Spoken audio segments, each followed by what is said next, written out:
मित्रांनो, दशरथ राजाच्या एका शब्दावरती राम 14 वर्ष वनवासाला गेला। आज महाराष्ट्र सरकार या ओबीसी बांधवांना वनवासाला घालवण्याचा विचार करताय का? का नाही तुम्ही ओबीसीच्या बाबतीमध्ये ठाम भूमिका घेत? माननीय मुख्यमंत्री महोदयांना माझी विनंती आहे की तुम्ही कैकईची भूमिका घेऊ नका, तुम्ही राजधर्म पाळा, राजधर्म पाळा। हे उभा राहतोय म्हणून तर सगळं वातावरण महाराष्ट्रातलं पेटलंय।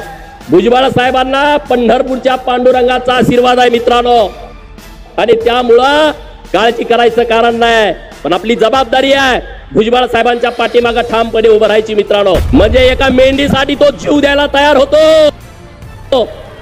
अरे आता तर आमच्या 346 जातींच्या हक्काचा अधिकाराचा प्रश्न आहे। हा महाराष्ट्रातला धनगर येडा धाडस केल्याशिवाय राहणार नाही। या सगळ्या ओबीसींच्या पाठीमागे ठामपणे उभा राहणार। काल तर कोणतरी बोललो भुजबळ साहेबांच्या बाबतीत आम्ही असं करून तसं करू, माऊली सांगितलं तुमची कातडी सगळी आम्ही काढून टाकतो। ही भूमिका आपली असली पाहिजे, ही भूमिका असली पाहिजे। ओबीसींना खिंडीत गाठलं असून आरक्षण संपवण्याचा मोठा डाव आखला आहे। त्यामुळे आरक्षण वाचवण्यासाठी आपल्याला सर्वांना एकत्र यायला हवं।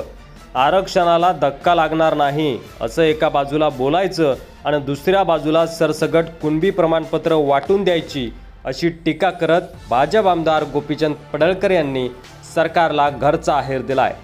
पंढरपुरात आज ओबीसी नेत्यांची जाहीर सभा होत आहे। त्या सभेसाठी मंत्री छगन भुजबळ यांच्यासह राज्यातील अनेक ओबीसी नेते हजर होते।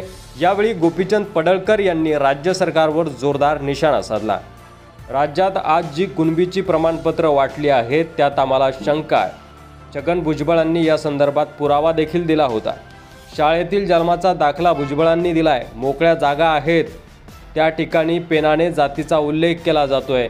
त्यामुळे सरकारने शिंदे समिती बरखास्त करा आणि जे कुणबी प्रमाणपत्र आतापर्यंत वाटली आहेत त्याचं ऑडिट काढा, त्याची श्वेतपत्रिका काढा अशी मागणी देखील गोपीचंद पडळकर यांनी राज्य सरकारकडे केली आहे। हे सर्व जाणून घेण्यासाठी आम्हाला अधिकार द्या, त्यानंतर कळेल की कोणती खरी आणि कोणती खोटी प्रमाणपत्र आहेत असं देखील पडळकर म्हणाले। दरम्यान तुम्हाला जर आरक्षण द्यायचं असेल तर महाराष्ट्रातील जमीन आणि संपत्तीचं समान वाटप करा आणि मग आम्हाला कशाला आरक्षण लागणार? ओबीसींचं आरक्षण रद्द करा अशी कोर्टात केस सुरू आहे। याच्या पाठीमागे कोणती लोक आहेत? त्यामुळे एका बाजूला ओबीसीमधून आरक्षण द्या अशी मागणी करतायत तर दुसऱ्या बाजूला आरक्षण संपवण्यासाठी प्रयत्न केले जात आहेत असा आरोपही गोपीचंद पडळकर यांनी केला आहे। ते ओबीसीच्या महाएल्गार सभेमध्ये पंढरपूरच्या सभेत बोलत होते।